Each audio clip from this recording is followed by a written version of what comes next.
Welcome back सुप्रभात news Chhattisgarh. आइए जानते हैं छत्तीसगढ़ की 25 फटाफट बड़ी खबरों को। 1 जनवरी से बदल जाएंगे ट्रेनों की टाइमिंग। रेलवे ने जारी किया नया टाइम टेबल। नए साल के पहले दिन की भारतीय रेलवे ने ट्रेनों की टाइमिंग में बड़ा बदलाव करने का फैसला लिया है। ये बदलाव रेल यात्रियों की सुविधाओं को ध्यान में रखकर इंफ्रास्ट्रक्चर को मजबूत करने और भविष्य को टेक्नोलॉजी जरूरतों को पूरा करने के लिए लिया गया है। ऐसे में अगर आप नए साल के पहले दिन यात्रा करने का मन बना रहे हैं तो ये खबर आपके लिए है। रायपुर मंडल के अंतर्गत 55 एक्सप्रेस ट्रेनें और 8 पैसेंजर ट्रेनों के समय में बदलाव किया गया है।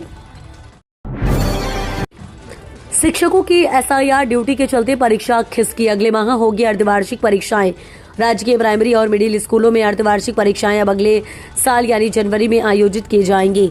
शिक्षकों की मतदाता गहन पुनरीक्षण कार्य में ड्यूटी लगने के चलते स्कूलों में होने वाली अर्धवार्षिक परीक्षाएं आगे खिसक गई हैं।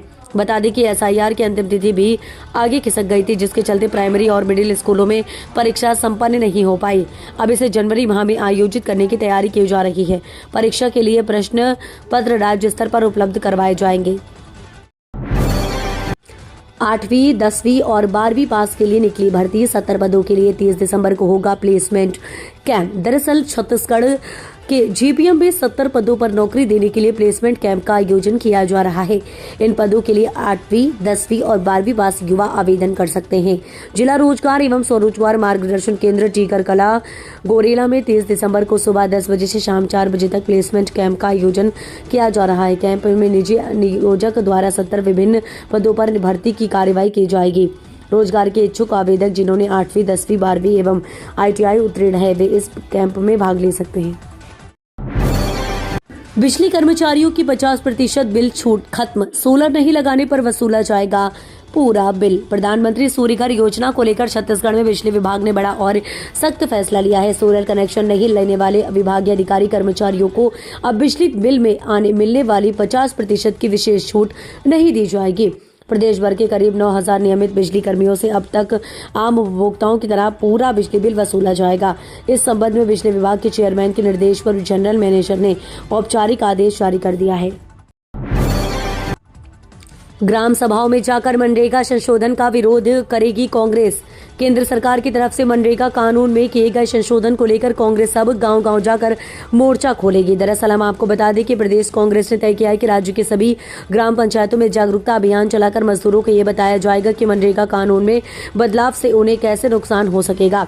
यह अभियान केंद्र सरकार की ग्राम सभाओं के जरिए फैलाया जा रहा है। भ्रम के जवाब में चलाया जाएगा। कांग्रेस का आरोप है कि केंद्र सरकार 26 जनवरी से पहले देश के हर गांव में ग्राम सभा आयोजित कर जी राम जी कानून को गरीबों के हित में बताने की कोशिश कर रही है। अवैध रेत उत्खनन पर बड़ी कार्यवाही। 5 ट्रैक्टर ट्रॉलियां जब्त। छत्तीसगढ़ में अवैध रेत खनन पर नकेल कसने के लिए वन विभाग ने सख्ती कर दी है। दरअसल आपको बता दें, लगातार चल रहे वन विभाग के अभियान के तहत बिलासपुर जिले की कोटा परियोजना मंडल की टीम ने अरपा नदी क्षेत्र में कार्यवाही करते हुए 5 ट्रैक्टर ट्रॉलियों को पकड़ा, जिनमें अवैध रूप से भरी रेत जब्त की गई। जानकारी के अनुसार ये कार्यवाही कल मीटार बीट के अध्यक्ष क्रमांक 1586 में गश्ती के दौरान की गई है। आपको बता दें कि मौके से करीब 11 घन मीटर रेत बरामद हुई है। सभी ट्रैक्टर ट्रॉलियों के मालिकों के खिलाफ भारतीय वन अधिनियम 1927 की धारा 33 के तहत वन अपराध दर्ज किया गया है। राशन वितरण में अनियमितता पर बड़ी कार्रवाई। 2 दुकानों का संचालन समाप्त। छत्तीसगढ़ में सार्वजनिक वितरण प्रणाली में पारदर्शिता सुनिश्चित करने के लिए राज्य शासन ने सख्त रुख अपनाते हुए बड़ी कार्यवाही की है। ई-पॉस आधारित राशन वितरण व्यवस्था में अनियमितता पाए जाने पर रायपुर जिले की 2 उचित मूल्य दुकानों का संचालन अधिकतर तत्काल प्रभाव से समाप्त कर दिया गया है। राज्य में फिलहाल राशन कार्ड धारियों को खाद्यान्न वितरण ई-पॉस मशीन के माध्यम से आधार आधारित प्रमाणीकरण के बाद किया जा रहा है। छत्तीसगढ़ सरकार का बड़ा फैसला। अब मंत्री और अधिकारियों को नहीं मिलेगा। छत्तीसगढ़ की विष्णुदेव सरकार ने बड़ा फैसला लिया है। राज्य सरकार ने मंत्रियों को और सीनियर पुलिस अधिकारियों को अब रूटीन दौरे और निरीक्षण के दौरान गार्ड ऑफ ऑनर देने की परंपरा खत्म कर दी गई है। इस संबंध में छत्तीसगढ़ गृह विभाग ने आदेश जारी किया है। यह आदेश तत्काल प्रभाव से लागू होगा। गार्ड ऑफ ऑनर को खत्म करने का निर्णय उप मुख्यमंत्री और गृह मंत्री विजय शर्मा की पहल पर लिया गया है। सरकार का कहना है कि इससे पुलिस बल औपचारिकताओं से मुक्त होकर कानून व्यवस्था, सुरक्षा और जन सेवा पर ध्यान दे सकेगा। कोंडागांव की योगिता मंडावी को प्रधानमंत्री राष्ट्रीय बाल पुरस्कार।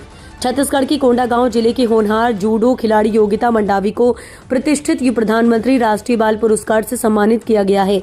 योगिता बाल कल्याण परिषद द्वारा संचालित बालिका गृह कोंडागांव में पली बड़ी है और कम उम्र में ही उन्होंने अपने उत्कृष्ट खेल प्रदर्शन से प्रदेश और देश का नाम रोशन किया। नई दिल्ली के विज्ञान भवन में आयोजित समारोह में राष्ट्रपति द्रौपदी मुर्मू ने उन्हें यह सम्मान प्रदान किया। इस कार्यक्रम में देश भर से चुनकर आए बच्चों को खेल, नवाचार, कला, संस्कृति और सामाजिक सेवा जैसे विभिन्न क्षेत्रों में उल्लेखनीय उपलब्धियों के लिए सम्मानित किया गया है। ऑनलाइन ट्रैफिक चालान के नाम पर ठगी, आरटीओ की फर्जी वेबसाइट से लोगों के खाते साफ। अगर आप भी ट्रैफिक चालान का ऑनलाइन भुगतान करते हैं तो सतर्क हो जाएं, क्योंकि छत्तीसगढ़ में आरटीओ की फर्जी वेबसाइट के जरिए बड़ा ई चालान स्कैम सामने आया है, जिसमें ठग भ्रामक मैसेज भेजकर लोगों को नकली लिंक पर क्लिक करवा रहे हैं और उनकी निजी जानकारी व बैंक खाते से पैसे उड़ा रहे हैं। परिवहन विभाग छत्तीसगढ़ ने स्पष्ट चेतावनी जारी करते हुए कहा है कि ऐसे किसी भी संदिग्ध लिंक पर क्लिक न करें और चालान की सही जानकारी व भुगतान केवल आधिकारिक वेबसाइट https://e-चालान.परिवहन-government.in पर ही करें। ड्यूटी पर पुलिस अफसर ने छुए पंडित धीरेन्द्र कृष्ण शास्त्री के पैर, वीडियो वायरल होने पर कार्यवाही। छत्तीसगढ़ की राजधानी में सामने आए एक वीडियो सोशल मीडिया प्लेटफॉर्म पर तेजी से वायरल हो रहा है और इसी के साथ मामला सुर्खियों में आ गया है। ये घटना बागेश्वर धाम पंडित धीरेन्द्र कृष्ण शास्त्री के रायपुर आगमन के दौरान हुई, जहां ड्यूटी पर तैनात एक पुलिस अधिकारी ने विमान से उतरते ही उनका पैर छू लिया। वीडियो सार्वजनिक होते ही मामला तुड़ पकड़ गया और पुलिस विभाग ने तत्काल कार्यवाही भी कर दी। मामला इस तरह सामने आया कि जैसे धीरेन्द्र शास्त्री रायपुर एयरपोर्ट के स्टेट हैंगर पहुंचे, वहीं मौजूद टीआई मनीष तिवारी जूते उतारकर उनके चरण स्पर्श करते नजर आए। रायपुर न्यू ईयर पार्टी में खपाने की थी तैयारी, डीडी नगर से पुलिस ने तस्करी को दबोचा। नए साल के जश्न से पहले छत्तीसगढ़ की राजधानी रायपुर में पुलिस ने ड्रग्स तस्करी के खिलाफ बड़ी कार्रवाई की है। Anti crime and cyber unit और डीडी नगर थाना पुलिस की संयुक्त टीम ने 1 किलो से अधिक अफीम के साथ एक तस्कर को गिरफ्तार किया है। आरोपी की पहचान डीडी नगर निवासी दिलबाग सिंह के रूप में हुई है, जो पंजाब से अफीम मांग का न्यू ईयर पार्टियों में खपाने की फिराक में था। पुलिस को मुखबरी से सूचना मिली थी कि डीडी नगर क्षेत्र में एक व्यक्ति भारी मात्रा में प्रतिबंधित मादक पदार्थ लेकर कहीं जाने की तैयारी में है। सूचना के आधार पर प्राथमिक प्रेफरेंसी के बाद घेराबंदी कर संदिग्ध को पकड़ा गया। सूरजपुर में हाथियों का आतंक, गांव में घुसकर 5 घरों में तोड़फोड़। छत्तीसगढ़ के कई जिलों में हाथियों का दल विचरण कर रहा है। इस दौरान हाथियों का ये दल कई ग्रामीण इलाकों को हानि भी पहुंचा रहा है। कोरबा, बलरामपुर, जशपुर और सूरजपुर जिले में हाथी भोजन की तलाश में जंगल से सटे ग्रामीण इलाकों में बने घरों को नुकसान पहुंचा रहे हैं। ऐसा ही एक मामला प्रदेश के सूरजपुर जिले में सामने आया है। यहाँ हाथियों के दल ने ग्रामीणों को दहशत में ला दिया है।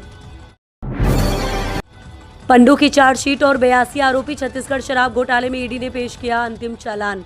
छत्तीसगढ़ के बहुचर्चित शराब घोटाले को लेकर बड़ी खबर है, जहां परिवर्तन निदेशालय ने एक बड़ा कदम उठाते हुए विशेष अदालत ने 29,800 से अधिक पन्नों का अंतिम चालान पेश किया। इस दस्तावेज में 82 आरोपियों को नामजद किया गया है, जिसमें कई रसूखदार चेहरे शामिल हैं। इतनी बड़ी संख्या में पन्नों और आरोपियों के खिलाफ चालान पेश होना प्रदेश की राजनीति और प्रशासनिक गलियारों में हलचल पैदा कर रहा है। अब इस चार्जशीट के आधार पर मामले का ट्रायल शुरू होगा, जिससे घोटाले की परतों के खुलने और दोषियों पर कानूनी शिकंजा कसने की उम्मीद बढ़ गई है।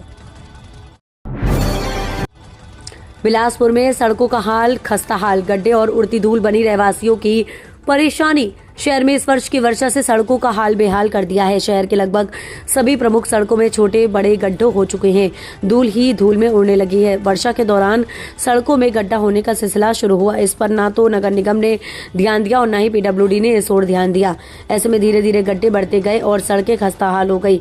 इस दौरान संबंधित विभाग का कहना था कि वर्षा ऋतु जाने के बाद सड़कों को बना दिया जाएगा, लेकिन उनके दावे खोखले साबित हो गए हैं। वहीं अब वर्षा के मौसम को गए 5 वर्ष हो चुके हैं, लेकिन सड़कें नहीं बनाई गई हैं। छत्तीसगढ़ वालों के लिए खुशखबरी, पीएम आवास योजना को लेकर मिल सकती है राहत। राज्य सरकार ने प्रधानमंत्री आवास योजना की अवधि 1 वर्ष बढ़ाने के लिए केंद्र सरकार को प्रस्ताव भेजा है। प्रस्ताव में योजना को 26 दिसंबर 2026 तक विस्तारित करने का अनुरोध किया गया है, जिसे लेकर मंजूरी मिलने की उम्मीद जताई जा रही है। अधिकारियों का कहना है कि यदि योजना बंद भी होती है तो राज्य पर इसका विशेष प्रभाव नहीं पड़ेगा, क्योंकि अधिकांश आवासों का कार्य प्रारंभ हो चुका है। वर्तमान स्थिति में योजना के तहत स्वीकृति कुल आवासों में से कुल 481 आवासों का निर्माण कार्य अब तक शुरू नहीं हो पाया है, जबकि 25,758 आवास प्रगतिरत हैं। 31 जनवरी तक ही माओवादियों के पास समर्पण का विकल्प, फरवरी से कड़ा होगा अभियान। माओवादी हिंसा विरोधी मुहिम में सरकार और सख्ती दिखाने जा रही है। 31 जनवरी 2026 तक आत्मसमर्पण करने वाले माओवादियों को ही पुनर्वास योजना का लाभ मिल सकेगा। 1 फरवरी से आत्मसमर्पण का रास्ता बंद हो जाएगा और इसके बाद समर्पण करने पर भी माओवादियों को पुनर्वास योजना का लाभ नहीं मिलेगा। केंद्र और राज्य सरकार ने जनवरी, फरवरी और मार्च के लिए साझा राजनीति तय की है। जनवरी के बाद माओवादियों को उनकी मांद के भीतर ही घुसकर गोली का जवाब गोली से दिया जाएगा। मार्च 2026 तक छत्तीसगढ़ समेत पूरे देश को माओवादी हिंसा से मुक्त करने के लिए नरेंद्र मोदी, अमित शाह ने संकल्प लिया। सांसद खेल महोत्सव फिट युवा विकसित भारत का भव्य समापन। सांसद खेल महोत्सव फिट युवा विकसित भारत का समापन समारोह रायपुर के पंडित दीनदयाल उपाध्याय ऑडिटोरियम में भव्यता और उत्साह के साथ आयोजित हुआ। समारोह में मुख्यमंत्री विष्णुदेव साय मुख्य अतिथि के रूप में उपस्थित रहे। कार्यक्रम के दौरान प्रधानमंत्री नरेंद्र मोदी, केंद्रीय युवा एवं खेल कार्य मंत्री मनसुख मांडविया तथा देश भर के सांसद वीडियो कॉन्फ्रेंसिंग के माध्यम से जुड़े और प्रतिभागियों को संबोधित किया। धमतरी धर्मांतरण विवाद का समाधान, हिंदू रीति रिवाज से होगा महिला का अंतिम संस्कार।